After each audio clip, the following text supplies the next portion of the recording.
C'est tellement facile de craquer un mot de passe. Les hackers ou pirates informatiques peuvent rentrer chez vous, vous voler des données, avoir accès à vos contenus confidentiels ou encore faire des commandes sur Internet avec votre carte de crédit.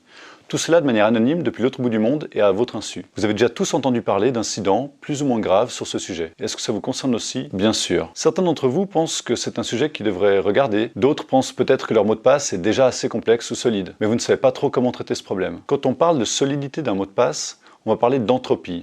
C'est basiquement l'augmentation du désordre, donc de la quantité d'informations différentes qu'on va pouvoir mettre dans un mot de passe pour augmenter sa robustesse, et donc la difficulté à le craquer. Globalement, on va considérer sous trois formes. 1.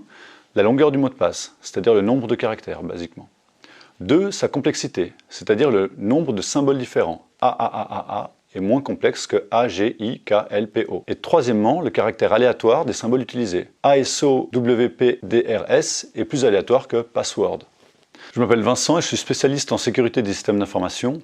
Et cette chaîne YouTube, vous êtes vous, patron et dirigeant d'entreprise, à acquérir les outils et les compétences pour augmenter le niveau de sécurité et de résilience de votre PME. En ayant une démarche évidemment pragmatique, nous souhaitons vulgariser les sujets liés à la sécurité pour les rendre accessibles à tous. Je vous invite à vous abonner à notre chaîne pour ne rien manquer. Et si vous appréciez cette vidéo, cliquez sur le pouce levé, ça nous fera très plaisir. Pour ceux qui voudraient en savoir encore plus sur comment gérer votre entreprise, vous trouverez dans la description un lien pour vous inscrire à notre liste email privée où nous enverrons environ une fois par mois du contenu exclusif, toujours en lien avec la sécurité et la résilience des entreprises.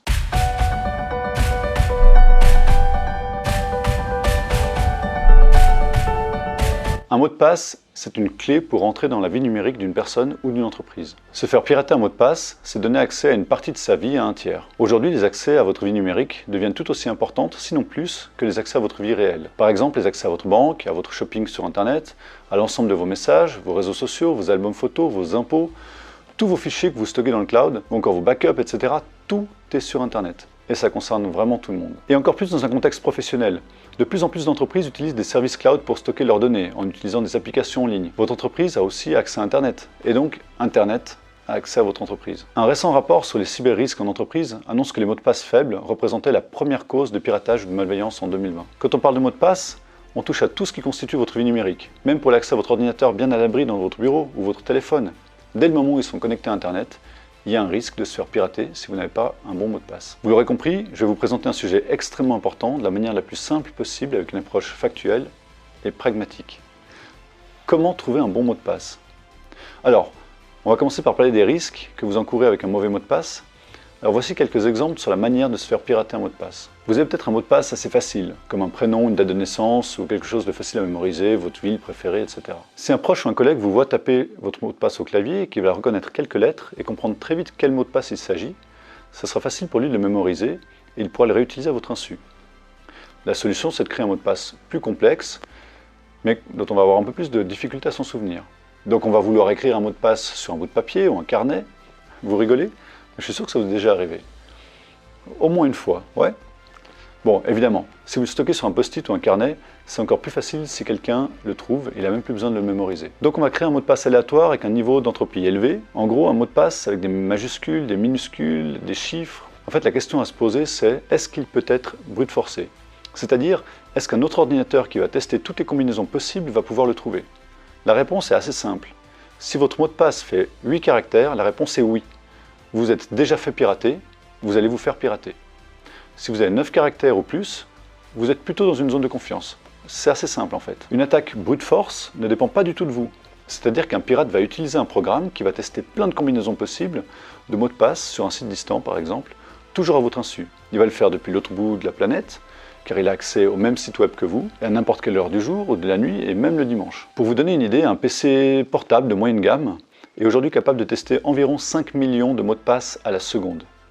Et nos PC deviennent de plus en plus puissants et donc de plus en plus rapides. Si c'est un centre de calcul, on parle de dizaines de milliards de tests à la seconde. Pour notre exemple aujourd'hui, on va se contenter d'une estimation de 5 millions de tests à la seconde. Quand on a parlé d'entropie du mot de passe, on va faire un lien sur l'optimisation de recherche. Lors d'une attaque brute force, on va utiliser en priorité les dictionnaires de mots connus, avant de tester des séquences pour trouver un mot de passe aléatoire. Le dictionnaire du Petit Larousse, par exemple, contient environ 35 000 mots. Donc si vous avez un mot du dictionnaire, il faudra à votre ordinateur moins de 1 centième de seconde pour craquer votre mot de passe. On va donc jouer avec des majuscules et des minuscules. Et malgré ça, on va être dans un ordre de grandeur de la seconde. Au niveau des prénoms, c'est la même chose. Il y a environ 50 000, 100 000 ou même 1 million de prénoms différents. c'est moins d'1 seconde pour le trouver. Les villes du monde entier, c'est pareil. Avec les dates de naissance, il y a 365 jours par an, même sur 100 ans, ça fait 36 500 possibilités. Toujours moins d'un centième de seconde. On peut l'écrire à l'envers, ok, 2 centièmes de seconde. Bref, vous l'aurez compris, il faut augmenter la complexité de votre mot de passe. Alors, faut-il faire un mot de passe long ou un mot de passe complexe? Regardons cela ensemble en chiffres. Pour calculer le nombre de combinaisons de mots de passe possibles, il faut faire le produit des possibilités. Donc pour un mot de passe de 5 caractères, uniquement avec des lettres minuscules aléatoires, soit 26 lettres, un produit de ces possibilités de 26 fois 26 fois 26 fois 26 fois 26, ou 26 puissance 5, donc un peu moins de 12 millions de combinaisons possibles. Si l'attaque doit tester un à un, il faut moins de 3 secondes pour le craquer. Et ça, c'est si l'attaque trouve le mot de passe en testant la dernière possibilité. À ce niveau, on peut soit ajouter des caractères pour allonger le mot de passe, avec 8, 10 ou même 12 caractères, soit augmenter la complexité en utilisant plus de variétés de caractères. Avec des majuscules, on rajoute 26 caractères, avec des chiffres, ça fait 10, ou avec des symboles, on a environ 30 caractères de plus sur le clavier français. Une croyance populaire laisse penser que la complexité est plus importante que la longueur. C'est faux, démonstration. Je l'ai dit, le calcul du nombre de combinaisons, c'est le produit des possibilités. Donc un mot de passe super complexe, avec des minuscules, des majuscules, des chiffres et des symboles aura 92 possibilités, 92 possibilités pour nos amis français, par caractère. Donc pour un mot de passe de 5 caractères, ça fait 6,5 milliards de possibilités, soit 22 minutes pour le craquer. C'est beaucoup mieux que les 3 secondes qu'avec des minuscules, mais c'est plus difficile à mémoriser. Gardons nos minuscules et ajoutons seulement 3 caractères pour en avoir 8. Si on considère que c'est des minuscules aléatoires, c'est-à-dire hors des mots du dictionnaire, il faut déjà 12 heures pour le craquer. Mais si votre collègue veut craquer votre mot de passe avec son portable de bureau, 12 heures, c'est rien du tout. Passons maintenant à 12 caractères, toujours avec des minuscules aléatoires. Il faudra 600 ans pour le craquer. Là, ça devient beaucoup plus intéressant. Un dernier exemple pour se faire plaisir. 8 caractères avec les 92 ou 92 possibilités de notre clavier francophone, il faudra 33 ans avec un portable du marché. Par contre, avec un centre de calcul dans le cloud, on va parler de 3 à 5 jours. C'est donc faisable pour un geek, dans son garage, à l'autre bout du monde, toujours à votre insu. Mais en réalité, en dehors de l'exercice intellectuel, ces calculs ne servent strictement à rien, sinon à démontrer qu'il faut un mot de passe complexe et d'au minimum 9 caractères, incluant des combinaisons de chiffres, de lettres, de symboles, pour que le temps pour le craquer soit plus grand qu'une vie. Ok, maintenant vous avez un mot de passe complexe de plus de 8 caractères, bravo. Mais attention à ne pas vous identifier avec votre mot de passe sur un site malveillant qui n'a que le seul objectif de récupérer votre mot de passe, alors que vous pensez que c'est un site totalement légitime. C'est ce qu'on appelle du phishing ou du hameçonnage. C'est le principe quand vous recevez un email au nom de votre banque ou d'une société de livraison de paquets postaux et qu'on vous demande de vous authentifier pour payer les frais des fois de 60 centimes pour un colis que vous n'avez pas commandé. Si vous saisissez votre mot de passe complexe sur ce site, c'est comme donner un double de sa clé à un cambrioleur. Il vous dira merci. C'est pareil si le site à qui vous faites confiance se fait pirater et qu'ils ont stocké les mots de passe en clair ou avec une clé symétrique, donc réversible. Les pirates ont donc libre accès à des milliers ou des millions de comptes utilisateurs avec leur adresse email et leur mot de passe. C'est ce qui est arrivé à LinkedIn en 2012, où ils se sont fait voler plus de 100 millions de mots de passe. C'est arrivé à beaucoup d'autres sites aussi. Alors pour savoir si ça vous concerne, allez voir le site. C'est impossible à prononcer, je vous mets l'adresse, c'est haveibeenpwned.com. Il vous permettra de contrôler si votre identifiant ou votre mot de passe a déjà été piraté. Vous trouverez évidemment le lien dans la description. Et c'est assez intéressant. Et ça vous aidera probablement à réaliser combien il est important de changer votre manière de gérer vos mots de passe. Mais patience, je vais bientôt vous donner la solution. Enfin, un dernier risque, même quand vous avez un mot de passe complexe, c'est qu'il existe des keyloggers.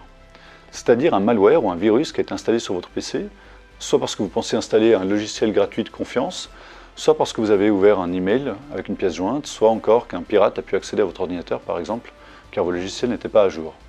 Je ne vais pas m'étendre sur le sujet des cyberrisques, mais si ça vous intéresse, écrivez-le dans les commentaires et nous ferons une vidéo plus poussée sur ce sujet.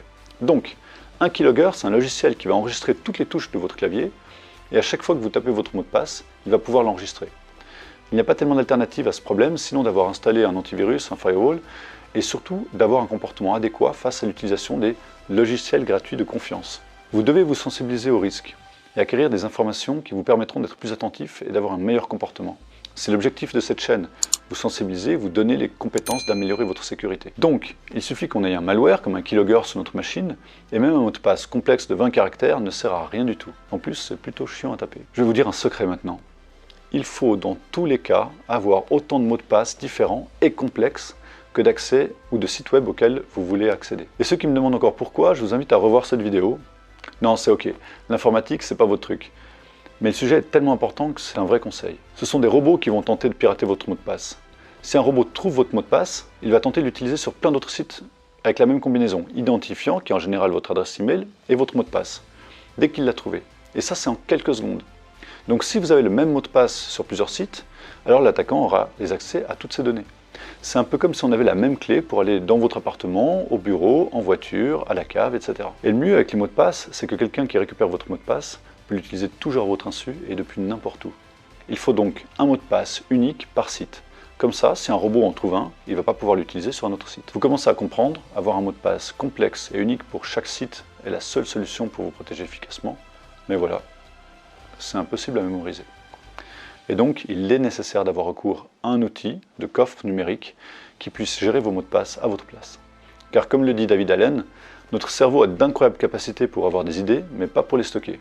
Pour ça, il existe des entrepôts, et c'est justement fait pour ça un entrepôt de mots de passe. Il y a aussi la technique de la double authentification, ou authentification à deux facteurs, ou encore appelée authentification forte. Là, l'idée est de coupler son mot de passe, qui est une information que l'on connaît, avec un code qui peut être généré sur une clé, une calculette ou son smartphone, ou encore qu'on reçoit par SMS, c'est-à-dire sur un support que l'on possède. Une information se duplique alors que le support que l'on possède, en théorie, non.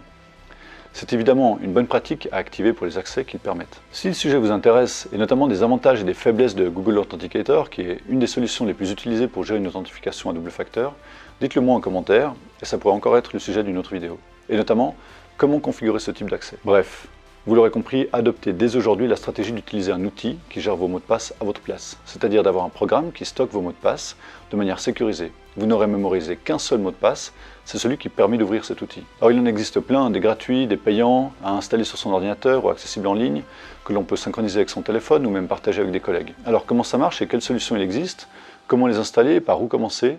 Si ça vous intéresse, toujours utilisez les commentaires et je vous propose de voir tout ça en détail dans une prochaine vidéo, car celle-ci est déjà suffisamment longue comme ça. D'ailleurs, j'espère que cette vidéo vous a plu et vous pouvez nous le montrer en appuyant sur le pouce levé. Si vous avez des questions, des remarques ou des compléments d'information, n'hésitez pas à utiliser les commentaires, c'est vraiment fait pour ça. Dites-nous par exemple quelle solution vous utilisez pour gérer vos mots de passe. Abonnez-vous à la chaîne pour voir toutes nos vidéos et bien sûr, ça nous aide dans le référencement. Et vous avez toujours le lien d'inscription à notre liste email privée pour avoir accès à du contenu exclusif. A bientôt pour une prochaine vidéo et d'ici là, portez-vous bien et restez pragmatiques.